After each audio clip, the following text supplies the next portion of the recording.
হঠাৎ বিশ্বনবী দেখলেন আকাশের সূর্যের আলো ক্ষীণ হতে শুরু করেছে, কমতে শুরু করেছে। তিনি খেয়াল করে দেখলেন এর কারণ সাইয়েদনা জিব্রাইল বিশাল ফেরেশতাদের বহন নিয়ে পৃথিবীতে নেমে আসছেন। পড়েন সুবহানাল্লাহ।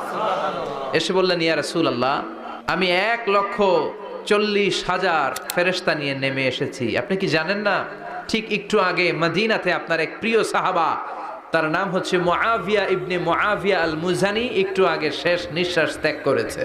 বিশ্বনবী বললেন, ইন্না লিল্লাহি ওয়া ইন্না ইলাইহি রাজিউন। সাইয়েদনা জিব্রাইল বললেন, ও নবী, আপনি কি আপনার প্রাণের সাহাবীর জন্য গায়েবানা জানাজা পড়বেন না? বিশ্বনবী বললেন, অবশ্যই পড়ব। সাহাবীদের মধ্যে ঘোষণা দিলেন, ও সাহাবারা, তোমাদের ভাই মুআবিয়া ইবনে মুআবিয়া আল মুজানি কিছুক্ষণ আগে মদিনাতে ইন্তেকাল করেছে। সবাই বাইরে বের হয়ে আসো, এই মাত্র আমরা এই মুহূর্তে আমরা গায়েবানা জানাজা পড়ব। বিশ্বনবী প্রথম কাতারে দাঁড়ালেন, হাজার হাজার সাহাবারা লাইন ধরে দাঁড়ালো। সাইয়েদনা জিব্রাইল 1,40,000 ফেরেশতা নিয়ে সাহাবাদের পেছনে দুইটা লাইনে দাঁড়িয়ে গেলেন। প্রথম লাইনে 70,000, দ্বিতীয় লাইনে আরো 70,000, 1,40,000 ফেরেশতাদের বহর। আর সাহাবারা মিলে আল্লাহু আকবার বলে গায়েবানা জানাজা শুরু করলেন। নামাজ শেষ। বিশ্বনবী তো অবাক, ঘটনা কি? কোন সাহাবীর গায়েবানা জানাজায় তো ফেরেশতা নামে না আকাশের উপর থেকে।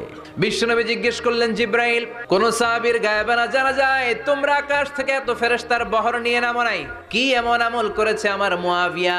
কি এমন ভালো গুণ ছিল, ভালো আমল ছিল, যার কারণে আরশের উপরে তার এত সম্মান?